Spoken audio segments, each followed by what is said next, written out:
The Dharma, incomparably profound and is rarely met with even in hundreds of thousands of millions of kalpas. We now can see it, hear it, accept and hold it. May we realize the true mind of the Tathagata. Today is day 4. We're more than halfway through the sesshin, which is amazing. Well, it's not so amazing. It's amazing how fast it goes. And that's a credit to everyone's deep practice. There was a comment on yesterday's teisho that misunderstood. It seems that the teisho was about getting rid of ego. And that's not what it was about. And that's not what our practice is about. Despite the fact that in the old days, decades ago, when Zen practice was relatively new to America, active Zen practice, there did seem to be admonition to get rid of ego, but ego is important. As one psychiatrist wrote, in order to practice Zen effectively, one has to have a relatively healthy ego. What we were referring to was the self-stories that we tell ourselves that deny the innate perfection of who we are, and that somehow attain a prominence in our life and result in a lot of pain and suffering. So now I'd like to share the words of Wang Po, also known as Obaku, who was a Chinese master a very long time ago. And during the, I think it was during the let's see, they only have a death date for him, and that was 849. It was the era when a great many phenomenal Zen masters came forth. It was also an era not so different from our own, where there was a lot of chaos. China was in upheaval, had been in upheaval many different times during that whole era. And it was a rough time for the human being living in China. And also Zen managed largely to survive because it was usually located in remote mountains and self-sufficient. It did not so much depend on being in a city and being prominently supported by the government or whoever. And so it was possible to survive even when there were pogroms going on. And there were a number, I think there were 3 major ones during the Tang Dynasty. So here is what Wang Po says. Your true nature is not lost in moments of delusion, nor is it gained at the moment of enlightenment. It was never born and can never die. But that doesn't mean that it doesn't exist. And then again, it doesn't exist. It's that mukoan. Does the dog have the Buddha nature, or does the dog not have the Buddha nature? Well, both of those are correct at the same time, which is a real flummoxing question. How can something have and have not at the same time, the same qualities? And yet we can realize serious, significant freedom when we ponder that to the point of understanding deeply. And the understanding, of course, is not an intellectual understanding. It's an understanding from a deep, wordless place that is quite accurate and freeing. It is without time or space and has no passions, actions, ignorance, or knowledge. In it, there are no things, no people, and no Buddhas. It contains not the smallest hairbreadth of anything that exists objectively. It depends on nothing and is attached to nothing. It is all pervading, radiant, beauty, absolute reality, self-existent and uncreated.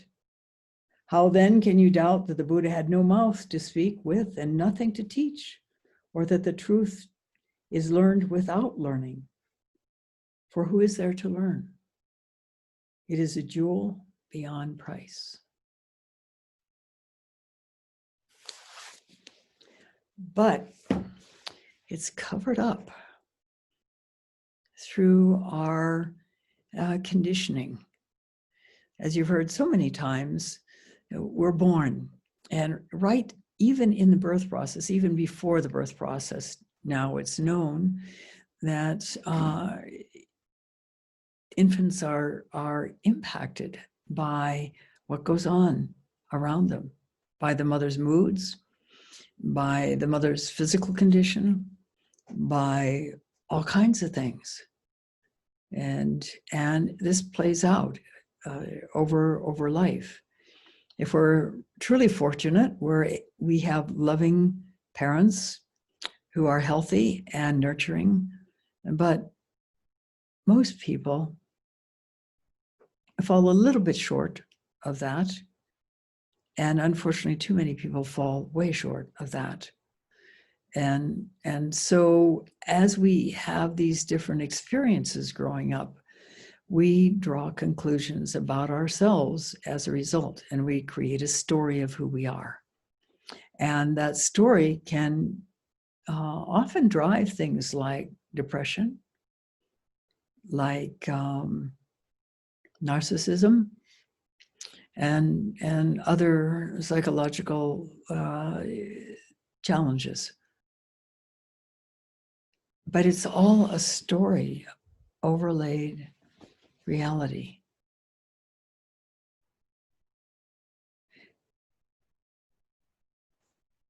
If we are raised by healthy parents and largely experience support and nurturing, then we develop a healthy ego, a healthy sense of self.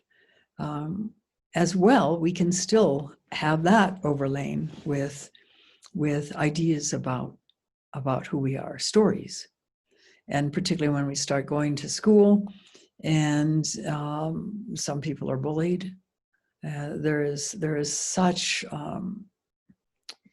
interactions among kids that can cause pain and suffering, that it's unusual for a child to grow up through the school system without being impacted by at least some of that. Even if we are not bullied, we're witness to other people being bullied.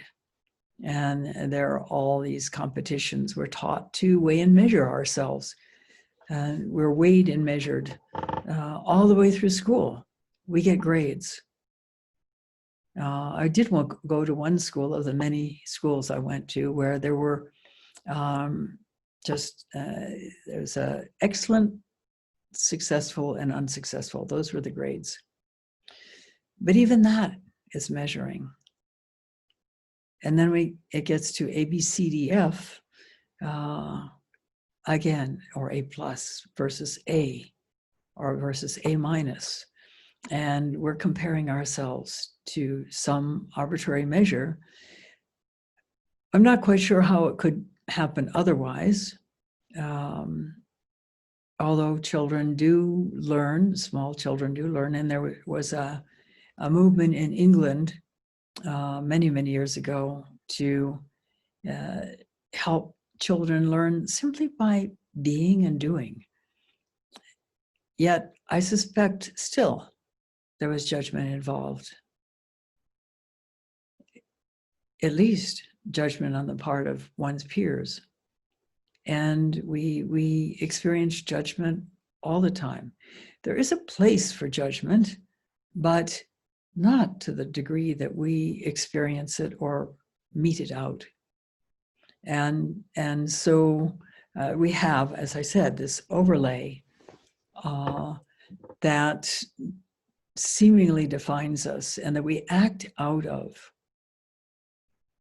And in that acting out, often there is pain and suffering created, either for ourselves or for others or both. And our practice is about seeing increasingly clearly the whole picture, having faith that we are perfect, whole, and complete, as the Buddha said, and that we can realize it, and that the realization of that is transformative. But also to recognize that we have our stuff, we have issues. Let's share a little bit about, again, from Mark Epstein. And here he's again talking about right speech.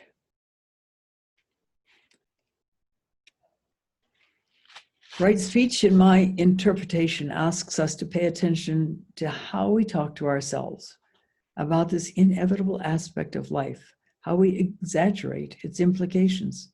So often within the privacy of our inner worlds, we take the difficult thing and make it worse. Our own subliminal hate speech coats our experience and gives an added layer of meaning to things that are already difficult enough. Right speech, which of course is one of the Eightfold Paths, or one of the aspects of the Eightfold Path. Right speech says this is unnecessary. Self-criticism may still arise. Old patterns do not just disappear in an instant, but one's stance in relationship to one's inner critic can change. When one learns to observe the addictive and self-perpetuating nature of many of our thoughts, their dominance diminishes. Right speech takes the sting out of them by bringing awareness to the foreground. Refreshed by this discovery, the mind senses relief. And this particular thread was motivated by the fact that one day when his mother was in her 80s, and it was 4 years after his father had died, and she said to Mark, I really should be over this. It's been 4 years. And he countered by saying, actually, not necessarily so. There's not necessarily a timetable for this. And then he goes into the fact that, as it turns out, his mother was married before she married his father. And in her 20s, relatively early in the marriage, her husband had died suddenly of a heart condition. And she told him at one point that it took her 10 years to get over his death. And so Mark is pointing out that early death, trauma really, also impacted the later death of his own father and in his mother's eyes, only she probably didn't realize that. But society says, oh, get over it, get a life. But sometimes there are things that we need to work on. And we need to work on by opening to the experience in our bodies of whatever it was, that experience that was painful or traumatic. And again, as I've said so many times, if it is incredibly strong, then it's important to work with a professional to help us sort it out. And now I'd like to also share, again, the words of Torei Enji.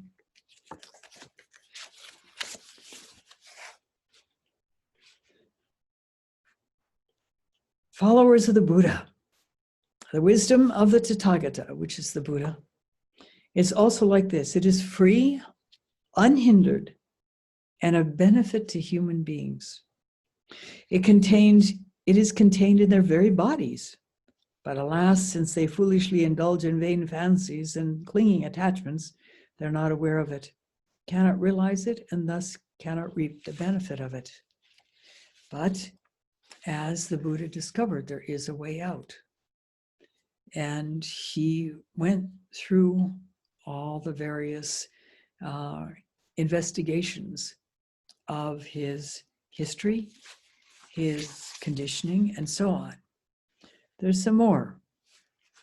If you wish to know how this is done, the foremost requirement is to discard all former clingings, as much as possible, refrain from creating any further affinity links likely to pull your heart, and I suspect that translates from the word shin in Japanese, which can both mean heart and mind. Pull your mind this way and that. The old masters also counsel us to lighten the load in the wicker basket, which is the backpack that monks traditionally used in the old days when they were moving from one temple to another. Getting rid of encumbrances, and rather to put more emphasis on the importance of walking the way. But again, look at what is, at who hears, sees, walks, sits. Now here, with all your heart, look at everything.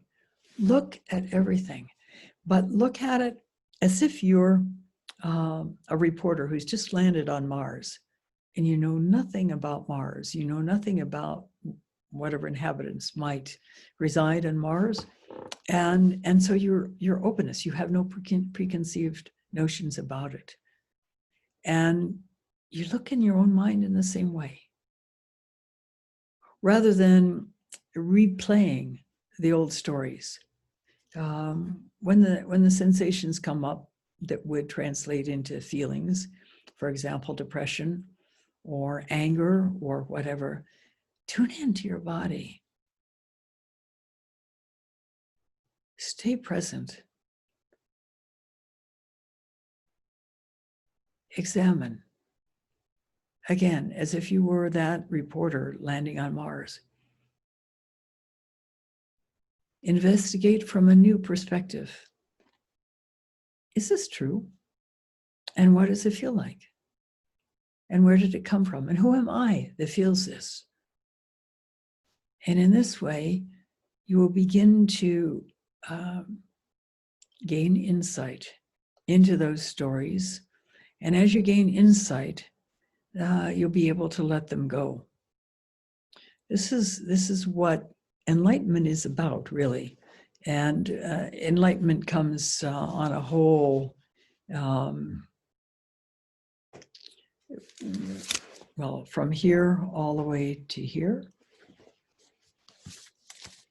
where you can get a mild insight all the way to a deep satori. And mild insights may not be enough to free you sufficiently to be able to work effectively on subsequent koans, but they are significant. And this is what we're talking about. We're not talking about getting rid of ego. We're talking about seeing through, becoming aware of the real truth of how we're caught, what we're caught in, the real truth around those stories we tell ourselves, the real truth around our conditioning, and to sit with the ongoing experience of sensations in our body that then might speak to us beyond words about what's really going on, what really is the truth. It can open windows, and we can see more clearly, and we can become less invested in these the self-image that we tend to wrap around ourselves and use as almost a security blanket. If we're not this person who has these experiences and is marked in these ways by these experiences, then who are we? And will we understand how to behave in the world? Or will we just be going blah, blah, blah, blah, blah, around like an idiot? Actually, the more insight we have, the more clearly we will be able to respond to circumstances rather than knee-jerk in reaction to them. And this is our practice. It's an amazing way to become truly liberated. It's an effective way to become truly liberated. And it goes incredibly deep if we are willing to take it that far. We have the practice. Its extended out-breath is dynamite for revealing where we're caught. And for those of you working on koans, you've done enough work, preliminary work, to be able to see clearly enough to be able to work on koans. And those koans expand and deepen that awareness. But of course, as you already have heard so many times, it is to live the truth that we have realized that is most important. It's not just the joy that comes from an insight, the happiness that comes from an insight. It's about using that insight to become more aware of where we're still caught and to not indulge in those caught places and gradually become increasingly free and increasingly able to offer respite, compassion, wisdom, support to others, particularly in this troubled time. Here we have the COVID-19 pandemic. It is spiking. Of course, spike seems to imply an up and then a down. So far it's going up. And there are governors now who are stating that they were mistaken, that they felt that people, given the choice, would act responsibly, and they're discovering that people, in their words, are not so much so, that many people are acting irresponsibly.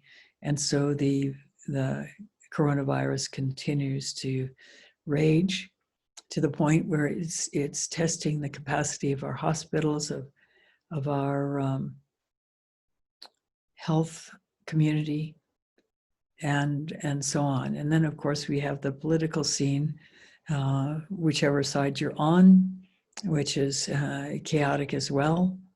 And there is some talk at the moment about whether there will be a call to bomb a nuclear site by us.